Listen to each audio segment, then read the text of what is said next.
1788, warships turned to cages and the river learned new music, iron on oak. The Thames in 1788 was a working lung, breathing tar and salt and the smoke of a city that prayed and profited in equal measure. Ships lay too deep at anchor, masts like a winter forest. Lighter men shouted, bells rang from river stairs, and there, moored apart as if shame were contagious, lay the hulks. Warships too old for war, rebuilt into cages. Their gun ports were shuttered, their figureheads blind. On their sides, the tide printed its dirty lace. Below, the river pressed its cold palm and took what it was given. Men came aboard in irons to the rasp of a clerk's quill. Names were written, ages guessed, sentences measured in years or in oceans. The press gang's rope scars crossed with the judge's ink. Disease shook hands with hunger like acquaintances. The turnkey's keys were a ring of small moons that rose and set all day. On the main deck, gratings were bolted over hatchways. Below, the air turned sour with the exhale of hundreds who owned less space than a coffin. The river itself supplied the medicine, cold that numbed, damp that entered bones like a second birth.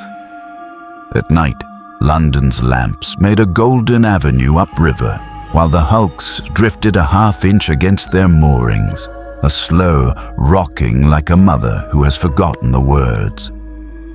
Chains ticked where they touched the plank. Leg irons chimed the thin music that christened the reach. The chaplain read psalms to a crowded dusk.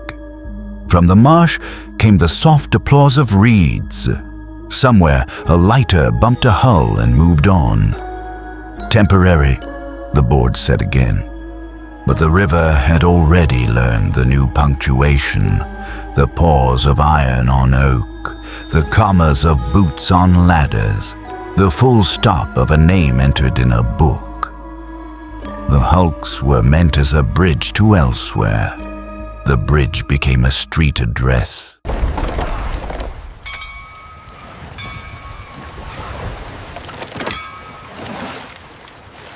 Morning on a hulk arrived as a smell before it arrived as light. Sour straw, wet hemp, the iron tang of shackles. The bells struck. Men coughed themselves upright. A turnkey's lantern painted a stripe down the ladder. The day began with counting. They were counted in rows for bread, for bilge work, for the surgeon's look, for the boat that ferried gangs ashore. Some had been sailors once and took to the swaying deck as to an old grief. Others had never seen sea water before it climbed their ankles in winter. Work was health by decree. Hulks fed the river's appetite for labor, dredging channels, hauling stone, hammering piles where new docks dreamed of cranes.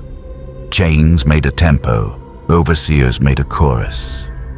In frost, breath smoked from mouths like factory chimneys. In summer, tar slumped and the boards printed men with pitch as if baptizing them into a trade without wages. The surgeon scratched notes about fevers, while the boatswain scratched tally marks into the rail. Both believed in numbers because numbers do not cough. At mess, the bread was grey with compromise. The broth remembered meat the way an empty room remembers music. Letters were written to mothers and folded into luck. Some left the ship in a lighter man's pocket. Some in the chaplain's sleeve. Some in bottles that understood tides better than courts. The chaplain spoke of improvement. The river spoke of elsewhere. When rain came, it drummed the deck like a polite riot. When fog came, it erased London one lantern at a time until only the hulk existed, a wooden island in a city of water and rumor. At lights out, the turnkey's steps receded and returned. a metronome for a sleep that did not keep time. Some prayed, some plotted, some learned to be still as planks and let the river rock the body into a forgiveness the mind could not manage.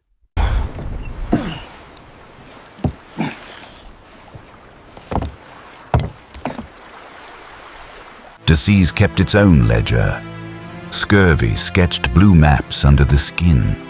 Jail fever ran with a clerk's efficiency from hammock to hammock.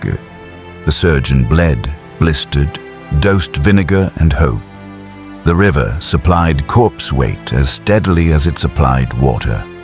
When a man died, an extra ounce of quiet was issued to the dick. The chaplain's prayer fell and did not bounce. In the morning, a boat went out with 2 oars and came back with 1 fewer body in the world. Between decks, daylight visited as a rumor. Gratings threw their cross-hatched shadows, little prisons inside the larger one.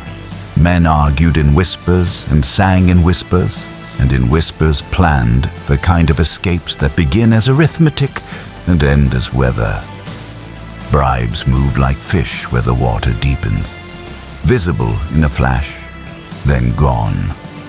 A turnkey who drank too much learned to count coin by touch. An officer who liked neatness liked neat books best, and some crimes unhappened on paper for a price. The ship itself learned economy. A shirt became a bandage, a spoon became a blade, a prayer became a bargain with no address. On certain low tides, the river gave up its secrets without remorse. Bones in silt, a shackle loop gritted with shell, a spoon carved to a knife, and then abandoned by time. Shore women came in twos with baskets of oranges, which the surgeon praised as if they were sacraments, and with news which could be poison or air. A boy dropped a note between the hull and the stairs. A rat read it first. Above, London coughed and prospered, and the hulks, with their laundry rigged like flags, looked almost domestic at a distance you could measure in lies. Up close, the paint flaked like old scabs, and the river kept its colorless counsel.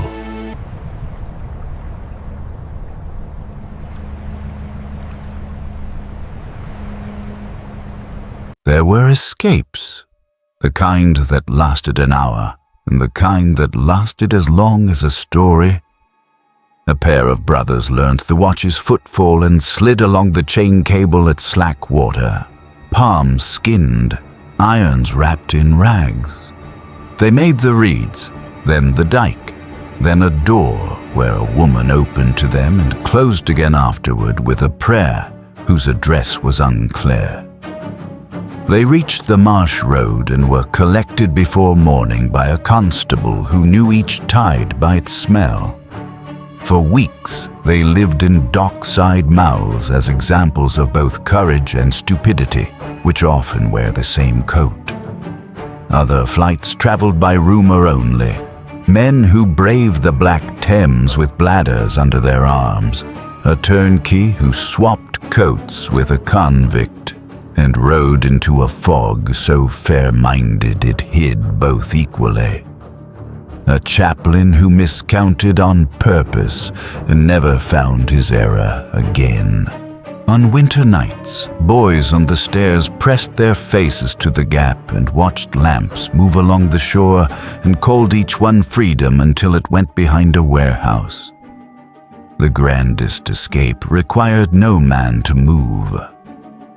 A gale came down river like a judge in a bad mood and tore 3 hulks from their moorings.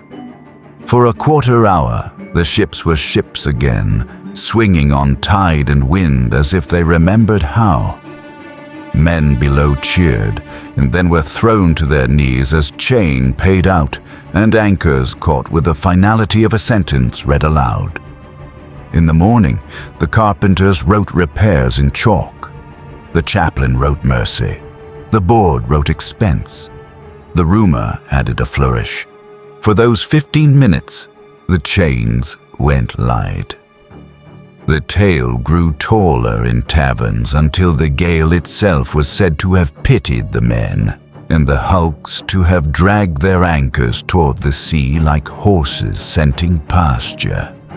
Only the river, practical as ever, denied it.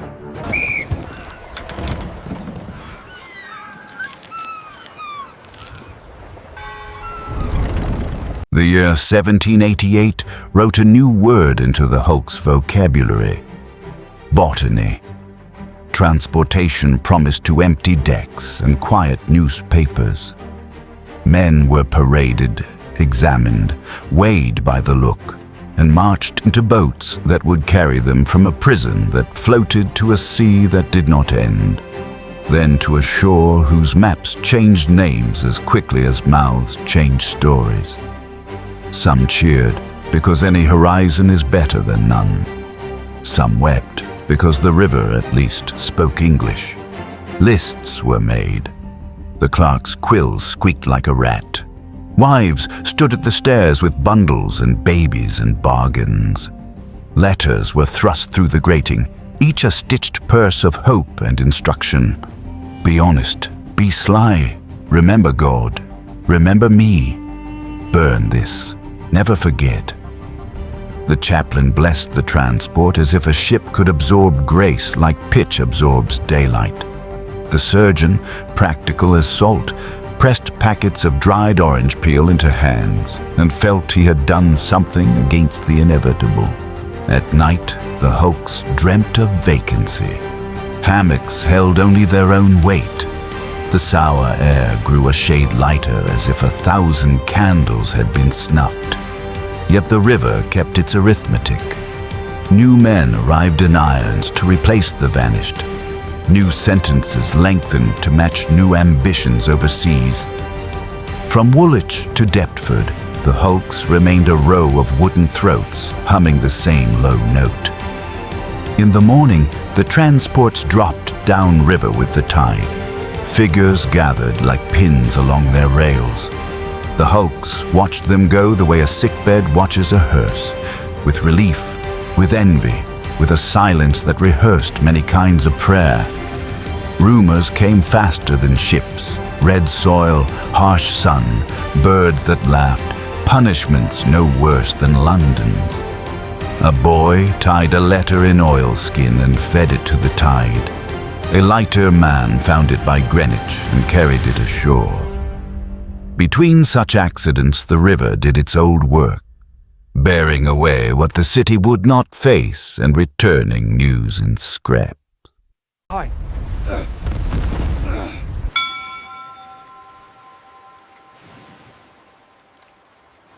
One summer, the fever took the ship as quickly as thought. The surgeon's ink dried between cases. The turnkey's keys learned to sound respectful. Buckets formed an alphabet of water at the hatch. Vinegar burned as uselessly as candles burn daylight. Men lay with eyes that had already stepped through a door. The chaplain read shorter prayers and more of them, because quantity sometimes feels like care. Outside, the river kept its politics. Tides, trade, the news aboard every wherry, and the hulk learned to whisper. Fear sharpened small cruelties and small mercies alike. A thief returned half a loaf and earned a place near the hatch where air fell like advice. A bully stood aside once and afterward could not stop. A boy laced a dead man's shoes to his own feet and stepped shorter for a month. The carpenter's mate carved a rosary from scrap oak and pressed it into a Protestant palm because wood ignores doctrine. For a week, the ship sounded different. Less cough, more whisper, the shuffle of men tracing the perimeter of their thoughts. Storm came the day the fever broke, as if weather had waited politely for its turn. The hulk strained at her cables, timbers answering with the old battle groan they had saved for better work.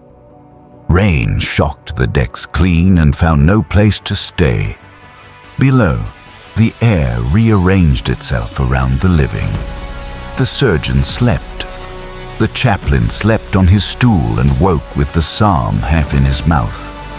The river forgot the weak as quickly as it forgets a dropped oar. The hulk remembered, because wood keeps prayer the way iron keeps a stain. In the morning, the bell sounded thin and astonished, as if surprised to be asked for ordinary time again. Men climbed to the grating and breathed like students at a window. A gull landed on the rail and did not fly when the nearest hand reached for it. Even birds, it seemed, could be pious for a day.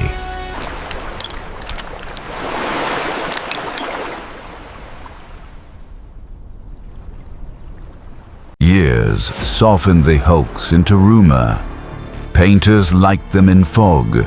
Poets liked them at dusk. Politicians liked them only on paper. Some were burned where they lay, the river eating charred ribs that had once eaten light. Some were broken to planks and sold to men who promised to build honest houses. A few timbers walked again as counters in shops, as beams in churches, as desks where officials wrote that the system had been regrettable but necessary.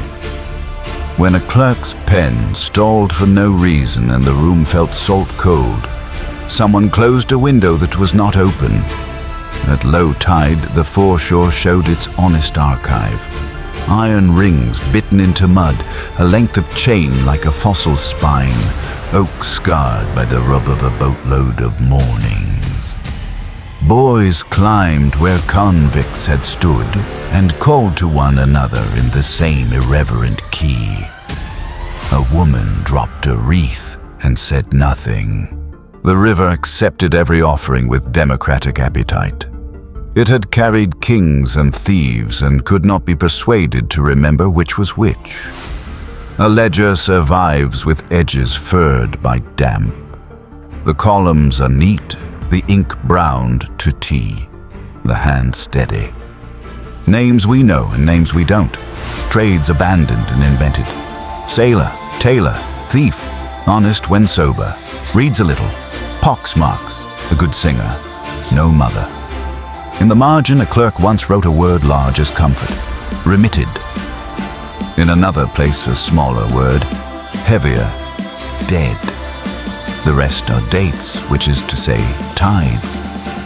The hulks are gone, but on autumn nights when the fog erases the city to its lamps, a clink travels the reach like cutlery in a quiet room, and a wooden voice repeats its old reply to every question London ever asked it. Waiting.